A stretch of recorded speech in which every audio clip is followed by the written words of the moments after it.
Head kuulajad ja vaatajad. Eelmise nädala kommentaari alguses selgitasin, miks ma üldse välis- ja julgeolekupoliitikale keskenduvaid kommentaare teen. Tõin esile, et keskseks eesmärgiks on seista varjamatult ja valehäbite vastu programmile, mis võib täiesti ettenähtavalt päädida Eesti sõtta viimisega. Eriti oluline on see, et me ei kardaks neil teemadel avalikult arutleda ja nimetada meile esitatud valesid ja manipulatsioone selleks, mis nad reaalselt on. Valedeks ja manipulatsioonideks. Ka mitte siis, kui valede nimetamine valedeks tembeldatakse primitiivselt Kremli narratiivide vahendamiseks või muuks selliseks. Meie ühiseks vastutuseks on mitte niisugustele vaigistamisele alluda. Toon siinkohal ühe vahetu näite. Nimelt tõi tubli noor propagandist Martin Laine viimastel nädalatel Eesti Ekspressi Delfi kaudu avalikkuse ette mitmeid artikleid, mis loovad kuvandit justkui oleks minu väljendatud seisukohad kuidagi seotud Kremli mõjutustegevusega. Artiklite seeria päädis looga, mis kandis pealkirja "Paljastasime Kremli rahasaajad Eestis, prokuratuur, pall on nüüd teie käes". Selles artiklis, nagu ka eelnevates, kus mind mainiti, ei toodud esile mitte midagi sellist, millest nähtuks minu mingigi reaalne seos Kremli mõjutustegevusega, rääkimata Kremli raha saamisest.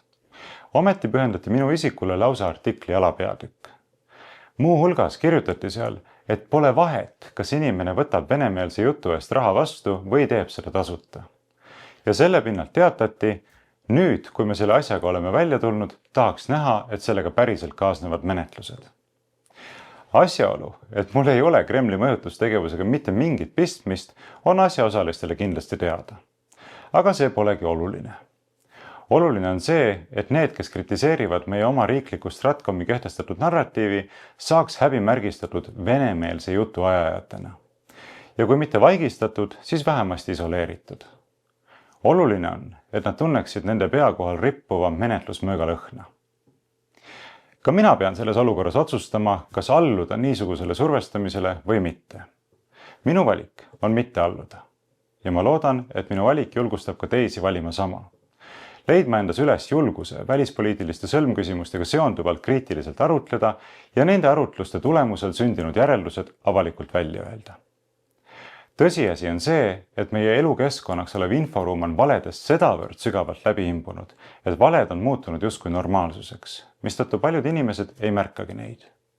Ja kuna inimesi ei õpetata kriitiliselt mõtlema, siis enamikul pole ka võimet isegi väga primitiivseid manipulatsioone ja valesid läbi näha.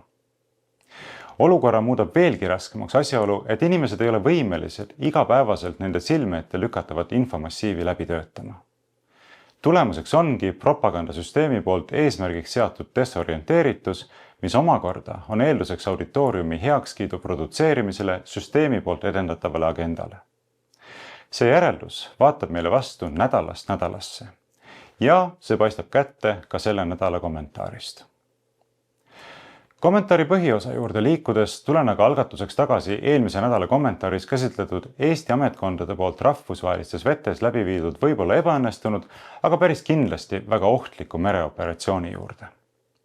Tuues ettekäändeks väidetavalt Venemaa varilaevastikku kuuluva tankeri Argent Jaguar kontrollimise, sai Eesti 13. mail maha järjekordse provokatsiooniga, kusjuures seekord jõuti ka otsese vastasseisuni Venemaa relvajõududega. Ilmselt soovitult, sest nagu ütles mõne päeva eest NATO Euroopa vägede endine juht admiral James Stavridis, tuleb ammu unustatud külma sõjaaegne jõudemonstratsioon taaselustada ja Putini nina alla tuua. Pole raske aru saada, kus asub Putini ninaesine. Kindlasti ei asu see Atlandil ega Vahemerel. Pigem ikka Putini kodulinna Peterburi all Soome lahes. Kuigi väliselt jättis katse tankerit kinni pidada või Eesti territoriaalvetesse suunata meid naerualuseks, suutsime vist ikkagi püstitatud eesmärgi saavutada ja käivitada olulise eskalatsiooniahela. Paaripäevase viivitusega käivitus teine operatsioon, sedapuhku Stratkomi poolt. Erinevad autoriteedid ja eksperdid sedastasid, et kehtiv mereõigus on liialt vabameelne ja teatud toimingute teostamisel piirav. Esitati üleskutsed anda Venemaale tõeliselt otsustav ja väga valus vastus, tegeleda terroristliku riigiga tema enda meetodite abil. Ja mis puutub provotseerimisse, siis just seda tulebki teha, nagu toonitas teiste hulgas ka Eerik-Niiles Kross. Vahetult pärast kirjeldatud intsidenti sai teatavaks, et juba 21. mail ehk vaid napp nädal hiljem alustab Läänemerel Venemaa mereväe jälgimisele suunatud operatsiooni Prantsusmaa mereväe luurelaev Dupuy de l'Homme A759. Prantsusmaa sõjaväeluure direktoraadi opereeritav alus on pühendunud signaalluurele ja kogutud andmete töötlemisele eesmärgiga toetada NATO ühiseid sõjalisi operatsioone.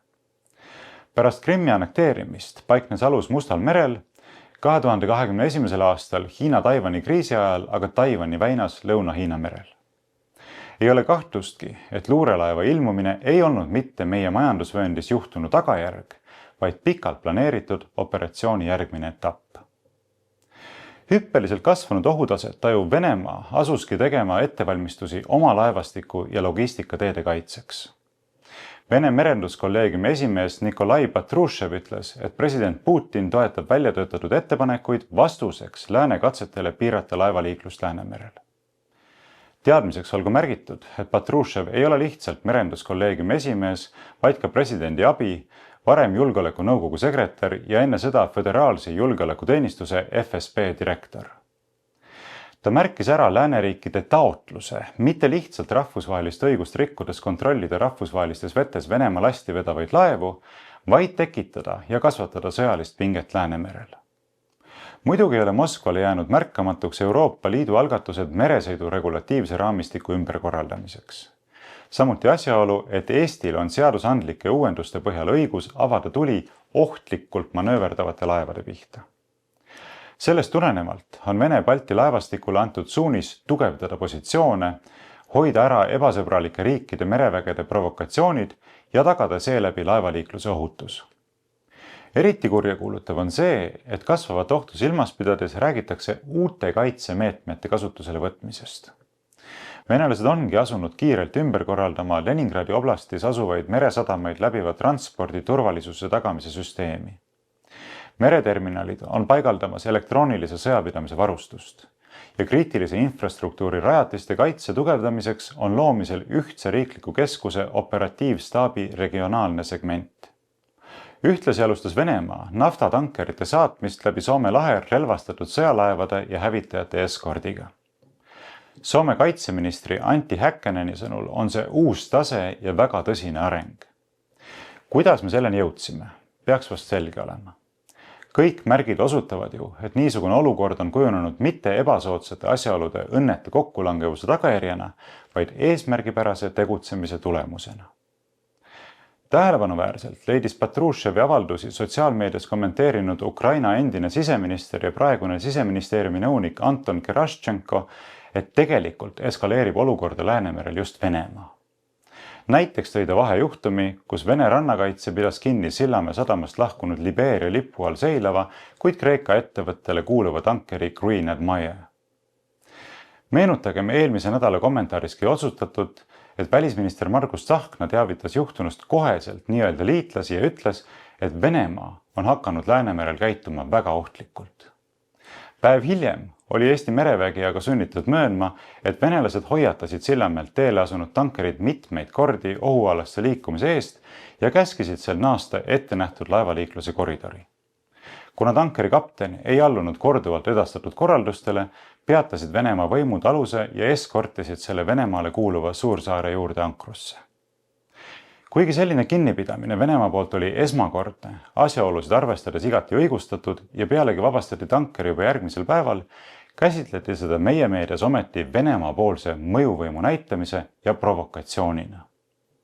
Justkui juhuslikult on just nüüd välja ujunud informatsioon, et aprillis olevat Vene merevägi varastanud Hiiumaast umbes 50 kilomeetri kaugusel Eesti majandusvööndisse paigaldatud väidetava TalTechi meresüsteemide instituudi lainepoi ja transportinud selle Kaliningradi baasi.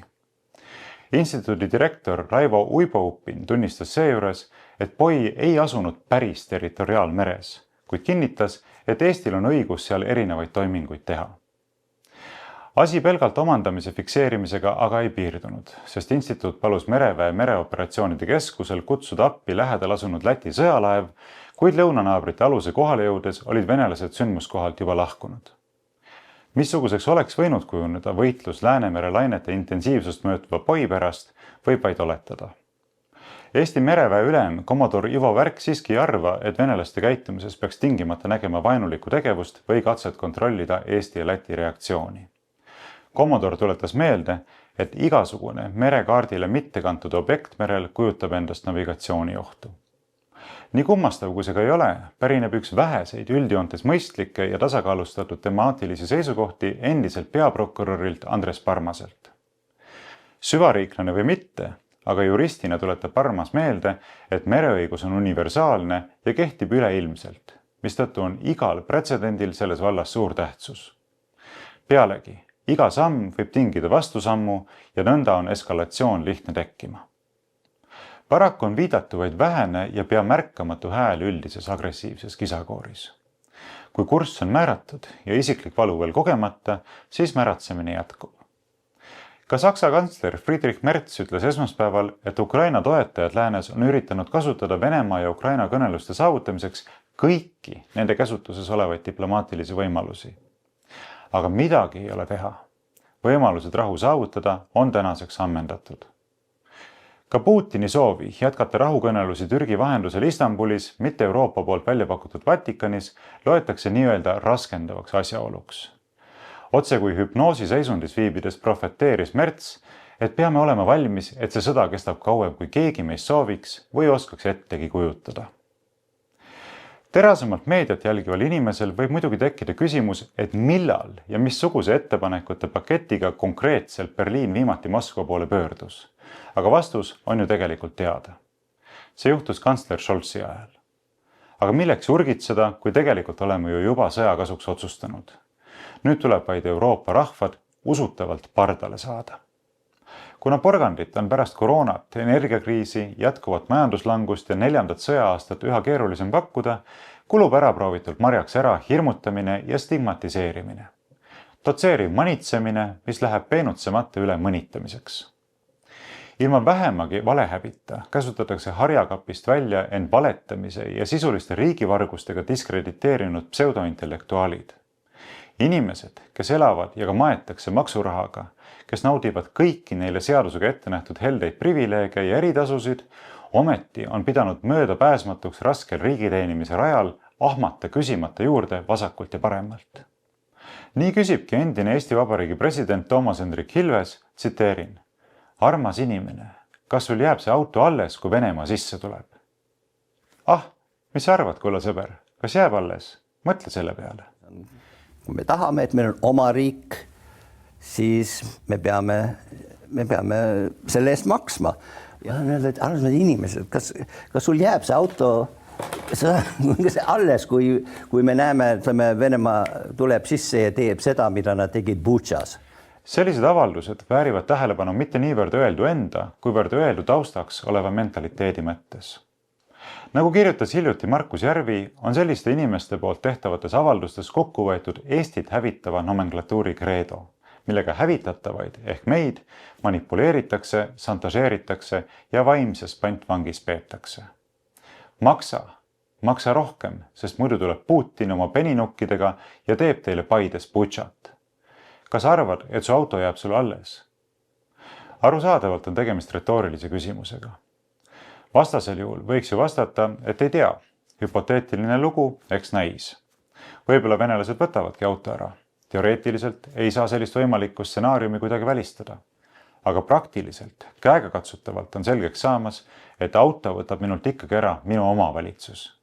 Ja mitte võib-olla kunagi tulevikus, vaid reaalselt, juba täna või homme. Nähes seda Ilvese avaldust, kangastus mulle paralleel kunagi keskkooli ajal loetud George Orwelli teoses Loomade farm kirjeldatuga. Võtsin riiulist raamatu ja otsisin asjakohase lõigu üles. Kuna aga paralleel on tõesti rabavalt ühene, toon selle siin esile. Jutt käib episoodist, kus ilmnes, et ehkki revolutsioonijärgses farmis pidid kõik loomad olema võrdsed, olid sead leidnud, et kogu piim ja õunad peaksid siiski olema mitte ühiselt kasutatavad, vaid sigade jagu. Sotsiaalpsühholoogia baasmehhanismi avav manipulatsiooni ja psühhoterrori muster vaatab vastu sigade poolt teistele loomadele antud selgitusest, mida tsiteeringi siin lähemalt. Meie, sead, teeme mõttetööd. Selle farmi juhtimine ja organiseerimine on täiesti meie õlul. ööd ja päevad valvame meie teie heaolu pärast. Teie pärast joome seda piima ja sööme neid õunu. Kas teate, mis juhtuks, kui meie, sead, ei suudaks oma kohust täita? Jones tuleks tagasi. Jah, Jones tuleks tagasi. Olen kindel, seltsimehed, kiunus kiunats peaaegu anuvalt küljelt küljele kõikudes ja saba võngutades, olen kindel, et teie hulgas pole kedagi, kes tahaks näha, et Jones tagasi tuleks. Kui loomad üldse milleski päris kindlad olid, siis selles, et nad ei taha Jonesi tagasi. Kui asi esitati neile selles valguses, polnud neil enam midagi kosta. Oli päev selge, kui tähtis on sigade hea tervis. Nii nõustutigi pikema vaidluseta, et piim ja maha kukkunud õunad, nagu ka kogu õunasaak, kui see küpseks saab, jääb ainult sigade päralt. Asendage selles lõigus Jones Putini või Venemaaga ja saate üks-ühese pildi sellest, mil moel meiega päevast päeva manipuleeritakse ning mil moel pannakse inimesed nõustuma neilt üha enamate hüvede äravõtmise ja kitsaste ringkondade taskutesse suunamisega. Te ju ei taha, et Putin tagasi tuleks. Ega ju? Siis makske heaga, mis teilt nõutakse ja olge tänulikud. Kui aga osad inimesed sellega ei nõustu ja kipuvad nurisema või koguni protesti väljendama, tuleb Ilvesele ja kompaniile appi ka kapo endine peadirektor, praegu Tartu Ülikooli Johan Skytte poliitikauuringute instituudi julgeolekupoliitika külalisprofessor Arnold Sinisalu ja räägib usalduslikult, et tegelikult on EKRE kogu aeg õhutanud vastasseisu riigivõimuga.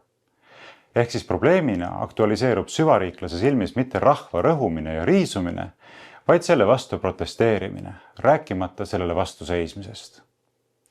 Kuidas täpselt näeb välja vastasseis riigivõimuga, teab riigipööraja ja kuulsusega mees omast käest. EKRE esindas täitevõimu 2 aastat ja selmet riigivõimu juhiseid ellu viia ning Vene ja miks mitte ka lääne spioone ja mõjuisikuid püüda, haudus Sinisalu mingi grupeeringuga salaplaane selle valitsuse kukutamiseks. Pealegi, see, et ollakse vastu valitsusele, mis teenib võõraid huve ja kurnab oma rahvast, ei tähenda riigivastasust. Nii elementaarsed asjad võiks Eesti väärikaima ülikooli professoriks asunud ja tudengitele tarkust jagav isik endale ikkagi selgeks teha. Selliste järjepidevate sõnumite foonil on murelikuks muutunud isegi peavoolu ajakirjandus. Juba tuntakse muret, et siiani pole ükski Eesti ametnik ega tipp-poliitik leidnud valemit rääkida julgeolekust nii, et inimesed muutuksid rahulikumaks ja kindlameelsemaks, mitte ei läheks rohkem närvi ja rohkem hirmule. Põhjus sügavamaks järelemõtlemiseks peaks pakkuma Riigikantselei märtsikuine avaliku arvamuse seireuuring, milles leitakse, et elanike usk Eesti riigi turvalisusse on viimaste aastate madalaimal tasemel. Usk Eesti riigi turvalisusse on madalaim eestlaste seas, koguni 36%. Veelgi enam, küsimusele, kas tunnete, et kuulute Eesti ühiskonda, on täiesti nõus vastajate osakaal eestlaste, rõhutan eestlaste seas, 2,5 aastaga langenud 79% pealt 51% peale. Üldpilt on niisiis väga halb. Koguni nii halb, et mitu kuud pärast riigi enda tellitud arvamusuuringu avaldamist on seda tajunud ka president Alar Karis. Justkui talveunest ärganuna leidis ta vastu suurt suve, et Eesti elanike kuuluvustunde jahmatav langus peaks tegema murelikuks kõik meie riigi käekäigu eest vastutajad. Kutsus parlamendi erakondade juhid Kadriorgu, vestles, pani südamele. Põhjustest tuleb aru saada ning otsuseid tehes peab silmas pidama Eesti ühiskonna ühtsust ning vajadust hoida inimeste kindlustunnet ka keerulisel ajal. Välja peetud funk, gurmeekohv ja käsitöö maiustused, rätsepa ülikond, maksuraha eest korrigeeritud hambumus ja stilisti valitud prillid. Sõnumil on PR jõudu. Seesama end 3 korda vaktsineeritud vaktsiiniusku endiseks teadlaseks tituleerinud mees, kes meile 2022. aasta vabariigi aastapäeva kõnes rääkis ühe suupoolega julgusest olla moraalne ja teise suupoolega süüdistas niinimetatud vaktsiiniskeptikuid kassiiride, arstide, politseinike ja ajakirjanike ründamises. Joonis nördinult pead vangutades alla erinevaid lastetubasid ja küsis retooriliselt, et mida teha inimestega, kes on lihtsalt valitsuse peale trotsi täis ega kuuletu. Selge ju, et nii seda jätta ei saa. Midagi tuleb teha. Probleemsete inimestega tuleb otsustavalt tegeleda. Mina olen 3 korda vaktsineeritud vaktsiiniusku endine teadlane. aga kuidas pöörata samasse usku inimene, kes kardab tüsistusi või on lihtsalt valitsuse peale trotsi täis?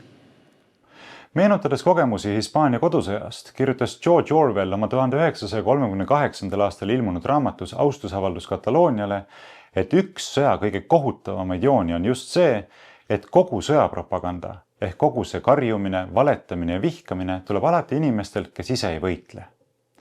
Poliitikud, ajakirjanikud ja propagandaga tegelevad isikud tegutsevad enamasti rindejoonest turvalises kauguses. Inimestel aga puudub piisav kriitiline mõtlemine. Neil on kalduvus pimesi teavet vastu võtta või tagasi lükata, lähtudes sellest, kes seda edastab, olenemata faktilistest tõenditest. Nii see paraku tõesti on ja see on üks meie hädade peamistest põhjustest. 1960. aastatel käivitasid nii KGB kui ka CIA mitmed psühholoogiliste katsetega seotud programmid. Läbiviidud eksperimentide tulemusena selgus, et kui pommitada inimesi pidevalt hirmusõnumitega, siis hiljemalt 2 kuu jooksul on enamik katsealuseid sedavõrd ajupestud, et nad usuvad mis tahes esitatud valesõnumit. Veelgi enam, pärast niisugust programmilist töötlust on hiljem praktiliselt võimatu inimeste meelt muuta. Kriitiline mõtlemine ja kaine analüüs lülituvad välja, esitatud faktid lükatakse automaatselt kõrvale. Toona Milgrami kuulekuse eksperimendiga maailmakuulsuse omandanud USA sotsiaalpsühholoog Stanley Milgram leidis, et 80% inimestest puuduvad psühholoogilised ja moraalsed ressursid võimuesindajate käskude eiramiseks, olenemata sellest, kui õigustatud need käsud on. Ainult 20% on kriitilise mõtlemise võime. Uuring näitas, et tavainimesed kuuletuvad ülimalt tõenäoliselt autoriteetidele isegi siis, kui viimaste poolt antud korraldused on vastuolus inimeste endi moraalsete veendumustega. Nii teadusringkondades kui ka ühiskonnas laiemalt omamoodi šoki põhjustanud eksperiment tõstatas väga tõsiseid ja põhjendatud küsimusi teadusliku uurimiseetika kohta. Milgrami kritiseeriti teravalt 3 põhjusel. Katseisikutele tekitati tugevat stressi, eksperimendi käigus katseisikuid peteti ja puudus ka katseisikute teadlik nõusolek. Sellest tulenevalt kehtestas Ameerika Psühholoogide Assotsiatsioon edasiste eksperimentide korraldamiseks kindlad juhised ning tänapäeval ei ole taoliste katsete läbiviimine enam eetikakoodeksiga lubatud. Eksperimendid kolisid tagasi sinna, kus nad algupäraselt pärit olidki. Sõjatööstuskompleksi kaitsva tiiva alla. Olen enam kui veendunud, et minu kommentaaride püsikuulajad ja vaatajad kuuluvad ülalmainitud 20% kriitilise mõtlemise võimet omavate inimeste hulka. Kasutades meie ümber ja meiega toimetatava lahtiseletamisel kriitilist mõtlemist ja toetudes teadaolevatele faktidele, võiks retooriliselt küsida, et missuguses riigis me siis elame. Kindlasti mitte sellises, millise nähtavale toimimisele me oleme andnud mandaadi. Ja riigi mittenähtav osa teeb veelgi murelikumaks. Meiega manipuleeritakse igal sammul ja seda määral, mis on tegelikult lihtsalt jahmatav. Pärast 2 aastat Riigikogus võin seejuures kinnitada, et mida lähemalt toimuvat vaadata, seda süngemana pilt paistab. Seejuures olen muidugi teadlik, et mullegi paistev pilt on väga piiratud ja puudulik, sest puutun kokku vaid riigi toimimise nähtavosaga ja sedagi väga piiratult. Lõpetuseks pakun kõnekat meenutust mõne aasta tagant, kui võrdselt hirmu ja õpetussõnu jagas Rahvusringhäälingus keskkonnaeksperdina esitletud Marek Strandberg. Lahtirulluva koroonakriisi eelhommikul selgitas Strandberg, et toimuv on väga hea globaalne õppetund muuhulgas kliima seisukohast. Globaalne majandus on olnud välja lülitatud kõigest 2 nädalat ja juba on see tõestanud looduse meeletut isepuhastamisvõimet. Inimesed aga peaksid püsima kodus ja vältima kontakte, sest koroonaviirus on väga nakkav ja ohtlik. Tsiteerin. Kui te olete väljas, siis kaitske ennast. Jutud sellest, et mask ei kaitse millegi vastu, on udujutt. Te võite ise ka marlimaski teha. Sellest on rohkem abi kui lahtise näoga ringi käimisest. Viirus on justkui kleepuv löga, mis jääb kõige külge. Me mäletame, missuguste sõnumitega meid enne suuremat Ukraina sõda järele jätmatult igapäevaselt pommitati. Mäletame ühiskonda halvanud surmahirmu hüsteeriat. Mäletame sildistamisi, ähvardamisi, ühiskonnast väljalülitamisi ja mahatampimisi. Mäletame ka kaose lõppu valitsuse poolt määratud päeval ja kellaajal ning selle asendamist sõjaeufooriaga. Ei, mitte midagi juhuslikku siin ei ole. Ja arvestades, et Strandberg on siiski teadustaustaga inimene, orienteerub baasterminites, ei olnud midagi ebaharilikku ka selles, kui ta 5 aastat tagasi ütles, et toimuv on väga hea globaalne õppus, üks globaalne eksperiment. Ja see on üks väga hea globaalne õppus, mis praegusel hetkel, ütleme, kui midagi head selles näha, siis kindlasti seda. Et kas see tähendab seda, et meie kliimale see tegelikult on hea, mis toimub? See on jah üks globaalne eksperiment, mida me oleme praegu läbi viimas ja ma loodan väga. Ma usun, et mõistate. Olete läbi hammustanud. Me räägime sellest kunagi veel. Tänaseks aga tänan teid kuulamast, vaatamast ja kaasa mõtlemast.